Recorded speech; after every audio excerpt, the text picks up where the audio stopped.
Hey everybody, welcome back to Kill Jester. I'm your host, Chase Daniel.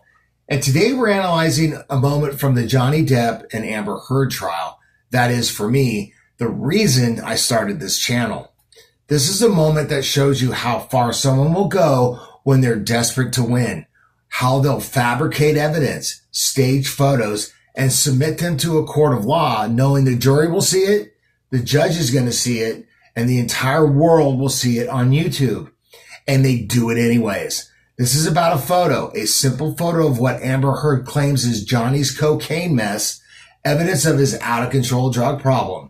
Except it's not his cocaine, it's hers. And we know this because of three things: the tampon applicator, the pristine cigarillo, the missing white residue. And we know this because of Camille Vasquez masterclass in indirect logic, asking direct questions, stopping, watching Amber fumble, pausing for 3 or 4 seconds, and then just moving on. This isn't about Amber Heard. This is about understanding the pattern of fabricated evidence and the brazen, narcissistic lengths people will go to when they're all in on a false narrative. So let's break it down. So here's the photo Amber Heard submitted as evidence. She claims this is Johnny Depp's cocaine mess. This is what she wakes up to. This is a typical morning she has to deal with. Johnny's out-of-control drug use. The photo shows a glass table, a tampon applicator with what appears to be cocaine residue, Johnny's brand of cigarillo on an ashtray, a few other items. She tells the jury, this is what I deal with. This is his problem. This is why he's abusive, the drugs. She submits this as legal evidence in a televised trial that the entire world is watching. Now let's analyze what the photo actually reveals.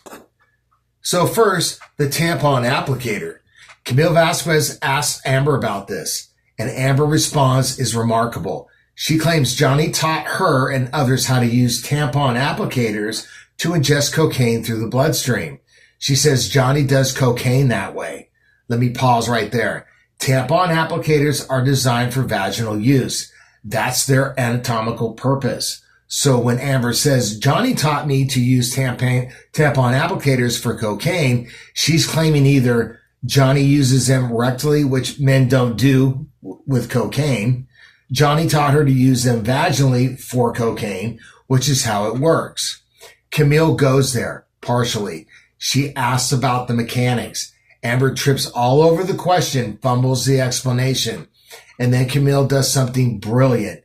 She pauses 3 to 4 seconds of silence, not to think, to let the jury think.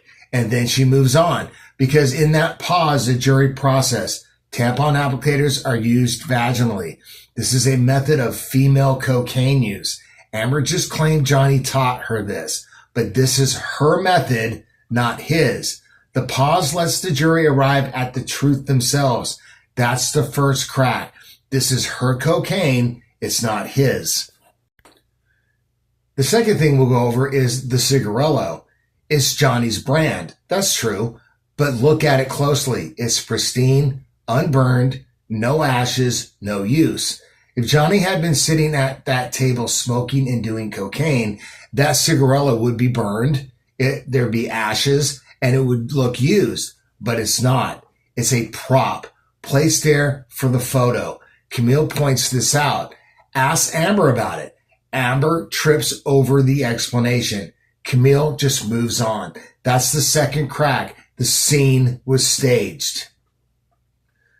The next thing we'll go over is the white residue, or rather the lack of white residue. The photo shows a glass table. If someone is snorting cocaine off a glass table, there's always residue, always. It's impossible to snort cocaine cleanly off glass. There are always traces left behind. Camille asks Amber about this. Where's the white residue on the table? Amber fumbles. She can't explain it. Camille moves on. That's the third crack. No cocaine was actually snorted here. So let's put it together. This photo shows Amber's cocaine on a tampon applicator, female ingestion method, a pristine cigarillo that was never smoked. That's a staged prop. A clean glass table with no residue. No cocaine was used. And Amber submitted this as evidence of Johnny's drug problem. But here's what makes this worse. She didn't just find an old photo and reframe it later. She staged this photo with intent to use it as evidence. She set up the scene. Her cocaine, Johnny's cigarillo, unburned, clean table, took the photo, added it to her collection, later pulled it out when she needed proof of Johnny's drug problem, submitted it to a court of law. This is systematic evidence fabrication. She's building an arsenal of staged photos, not knowing exactly when or how she'll use each one, but knowing she will use them. This isn't reactive lying. This is proactive false documentation. So let's talk about Camille, how she handled this, because this is a masterclass. She doesn't try to destroy the lie in one moment. She asks direct, substance-focused questions. How did you use the tampon applicator? Why is the cigarillo pristine? Where's the white residue? Amber trips on each one, fumbles the explanations, and Camille doesn't press, doesn't lecture, doesn't say, see, she's lying, just pauses 3 or 4 seconds, lets the jury think, and then she moves on. She's using indirect logic. She's not saying that's impossible. She's implying it through the question structure. She points at the crack. Watch Amber fumble, let it speak for itself, and then moves on to the next crack, because she's not trying to shatter the lie in one moment.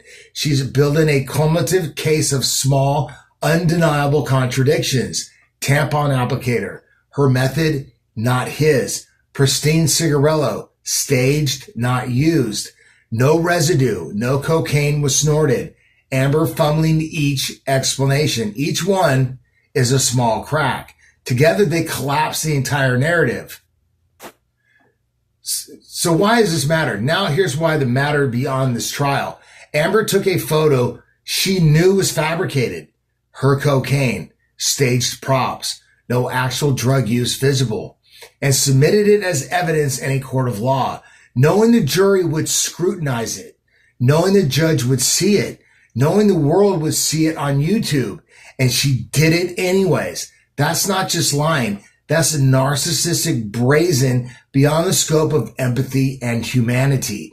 Because here's what's normal people don't understand. Most people think she wouldn't do that because she got caught, but she doesn't think that way. Her brain operates on, this is my narrative. This is my truth.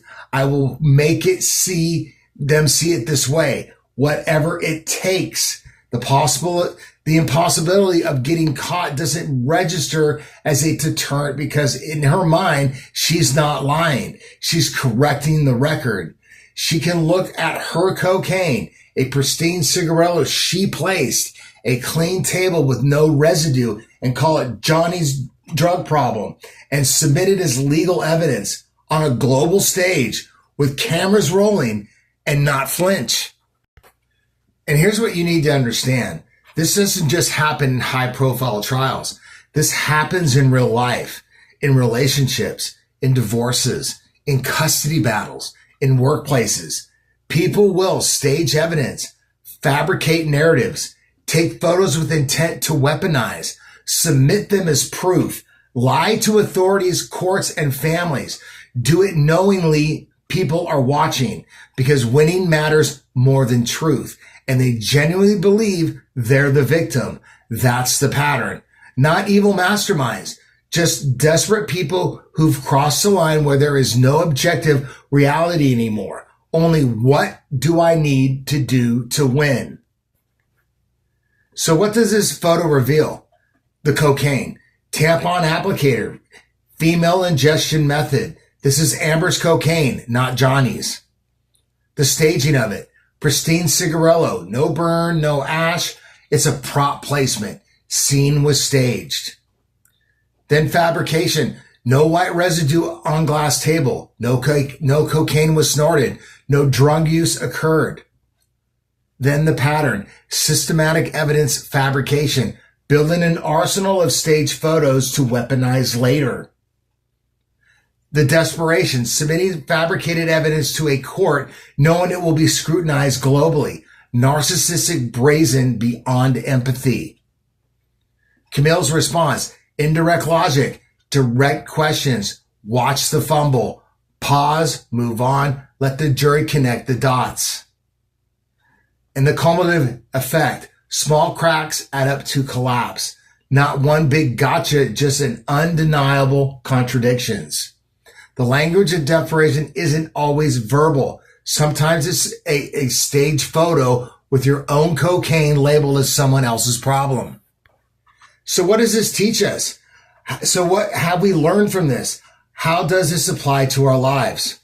Lesson 1, fabricated evidence has tells, pristine props that should be used, missing evidence that should be presented, details that don't add up.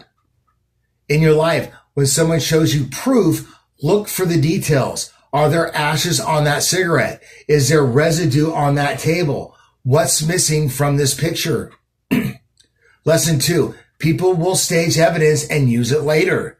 They're building arsenals, taking photos, saving text, documenting proof with intent to weaponize when needed.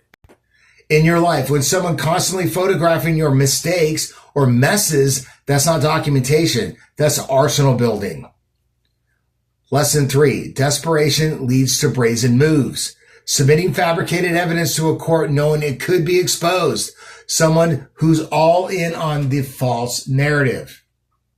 In your life, when someone doubles down on a lie that's obviously false, they've crossed the line into delusion. They genuinely believe it now. Lesson 4, indirect logic is more powerful than accusations. Camille didn't say you're lying. She asked questions that revealed the lie. Then let it sit. In your life, don't accuse. Ask questions. How did that cigarette stay pristine while you're still smoking or you're not smoking? Let them fumble, pause, and move on. Lesson 5, small contradictions add up. Not one big gotcha, just accumulated undeniable facts that don't fit the narrative. In your life, don't try to destroy a lie in one moment. Point it out, small contradictions. Let them accumulate. The weight will collapse on itself. Lesson 6, the pause is powerful. 3 or 4 seconds of silence after someone fumbles, letting the audience process what just happened. In your life, when someone gives you an absurd explanation, don't immediately respond. Pause. Let it hang there. Let them hear what they just said. And lesson 7, respect your audience's intelligence. Camille trusted the jury to connect the dots. She didn't lecture or over-explain. In your life, when pointing out lies to others, don't over-explain. Just see it as you do. No residue on the table. Interesting. Then it's move on. So in closing, this is why I started this channel, because it shows you the lengths people will go when they're desperate. Fabricated evidence, staging scenes, submitting it to courts, lying to the world, not because they're evil, because they've crossed the line where winning is everything and there is no objective reality anymore. And it shows you how to handle it, not with accusations, not with anger, with indirect logic, with direct questions, with pauses that let the truth reveal itself. Camille won that case on small shit like this, except it's not small. It's the foundation of the lie.